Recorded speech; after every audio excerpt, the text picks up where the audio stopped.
Hi, this is Laura Holyoke, and I have a PowerPoint for you talking about the family and group lens of our HR trifocal lens frame. Anyhow, so this is the second of the three lenses, and it really talks about families or groups. And a lot of times we think at work that are the people that we work with often emulate members of our family, or we spend so much time at work that those are family members of ours. So the family and group lens looks at families and other groups, if you will, that we live with and work with, and then the interpersonal situations that go on. So the elements include things like stages of development. If you are familiar with Bruce Tuckman's stages of development, boundary permeability, if you are in group or if you are out group, plus the in group and out group dynamics. It includes task and maintenance functions, as well as trust and social capital. So Bowman and Deal talk about some of these, but not, this is one of those PowerPoints that many of the ideas that I pull in are not included in Bowman and Deal. So group dynamics is a field of study within the social sciences that focuses on the nature of groups. We all are hardwired to belong, and so those urges to belong or identify may make for distinctly different attitudes, recognized or unrecognized in groups, and the influence of a group may rapidly become strong, influencing or overwhelming to individual proclivities and actions.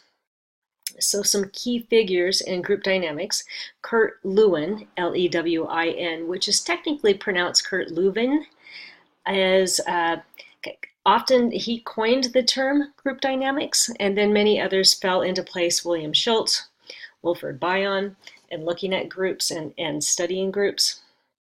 But Leuven is really, he started a lot of things, and then he died young, which was too bad, because I think if he would have lived much longer than the age of 42 or 48 that he did live, that I think he would have contributed a whole lot more in this field.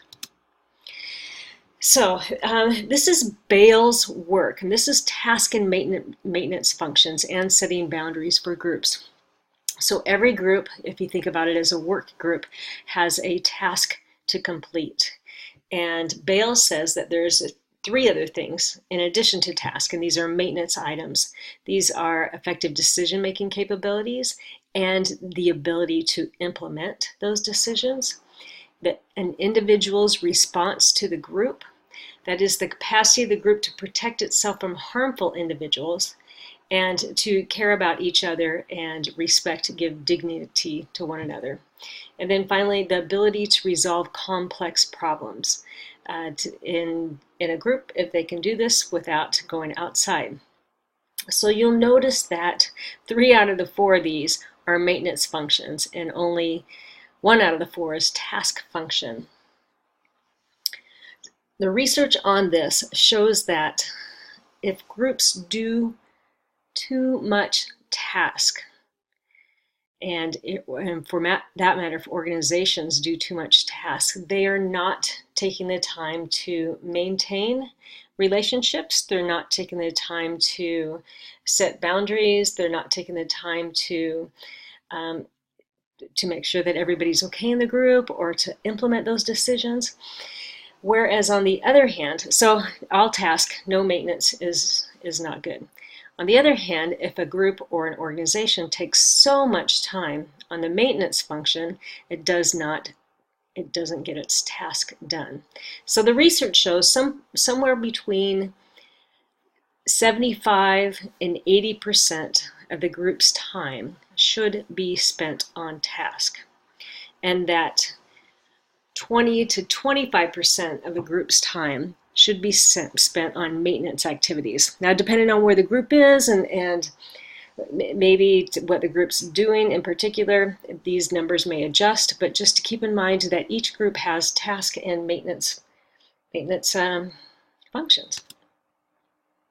So one of the things that I think is interesting is in most of the group dynamics and working groups, it's really good to observe how others communicate. So if you're ever in a meeting or in a work group and want to take a step back and just observe, this is something kind of fun to do. So you can look at the frequency, the duration, and content of a verbal communication, not just among everybody in the group, but among specific individuals in the group. That is, who communicates to whom? Do certain people only look at a person or two people when they talk? Who triggers specific responses? And maybe know that they're triggering them or may not know that they're triggering these patterns. Elements of communication style. If somebody starts with, oh, I'm really sorry to interject, or excuse me, but, or if the person just overtalks. And nonverbal communication. So what kind of gestures does body posture, facial expressions are going on while people are talking? It tells you so much more about what's going on in the group if you can take that step back. So Bruce Tuckman is known for talking to us about stages of development in groups. He's probably the best known person. I think, however, he also, many people think that they get to performing the norming and performing stage early on, when in actuality most groups get together. So the forming stage is when a group gets together, they're nice, everybody is polite to one another, and they go to work on their task.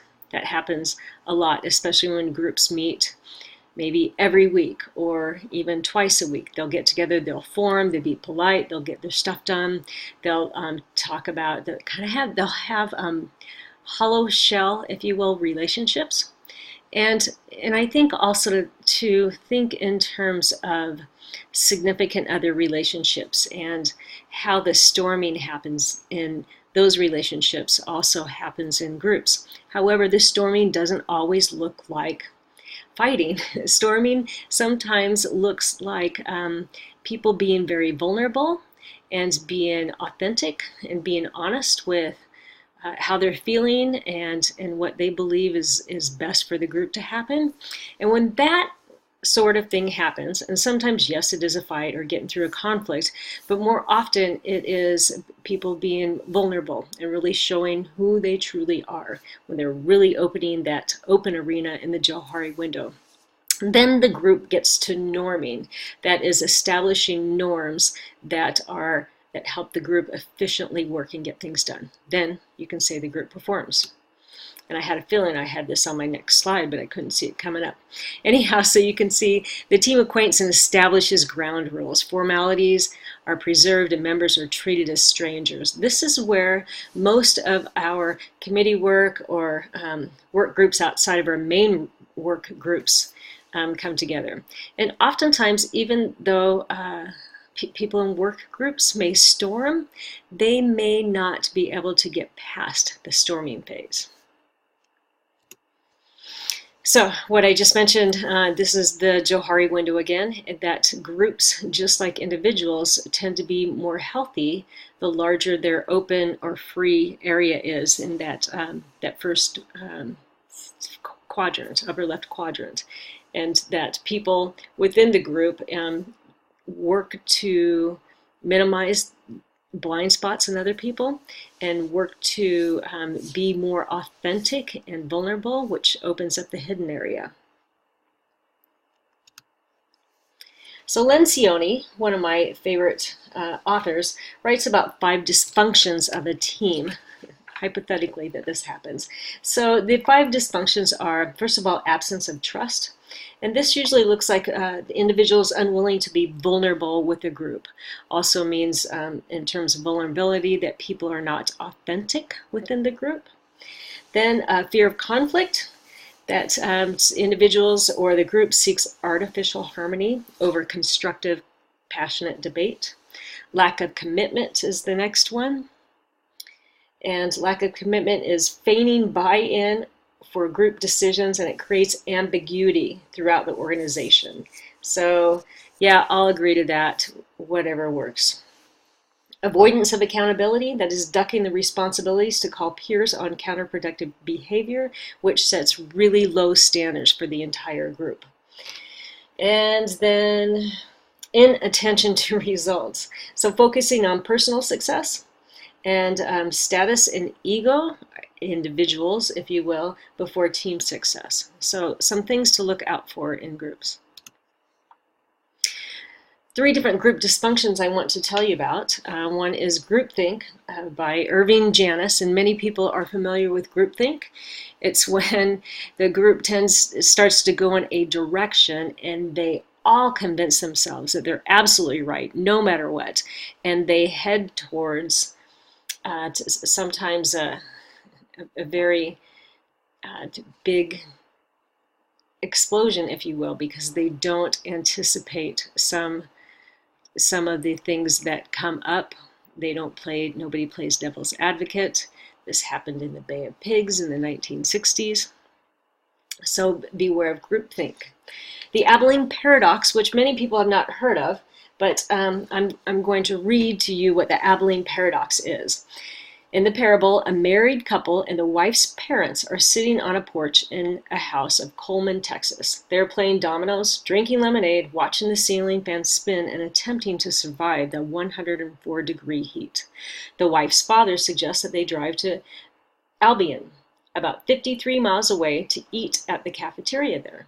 The son-in-law does not want to do this, but rather than make a fuss, goes along with the idea, as do the 2 women. They drive through a dust storm to Abilene in their un-air-conditioned 1968 Buick.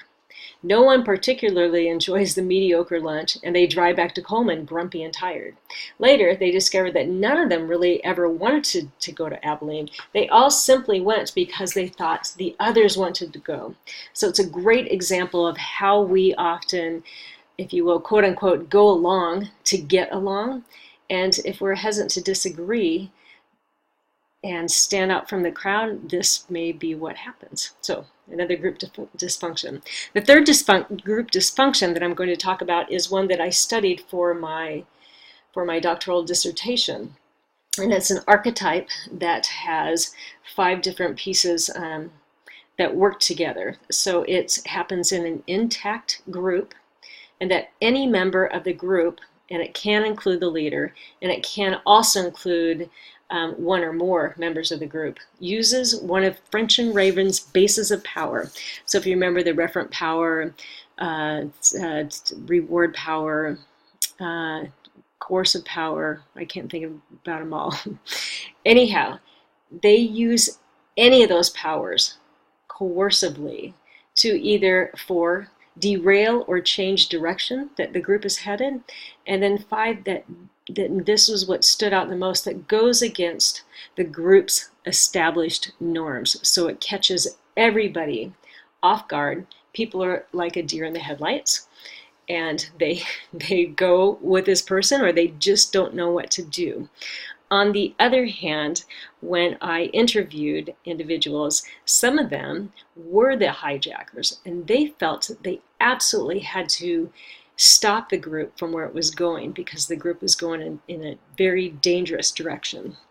So I found that a lot of the literature that lined well with group hijacking is literally terrorism, because it really depends on the perspective of the hijacker and the onlookers. So in some people's minds, they were organizational heroes. In other people's minds, they were organizational terrorists. And that's what I have for you today on the Family and Group Lens. Thanks so much for being here. If you have a question about any of the authors, please let me know.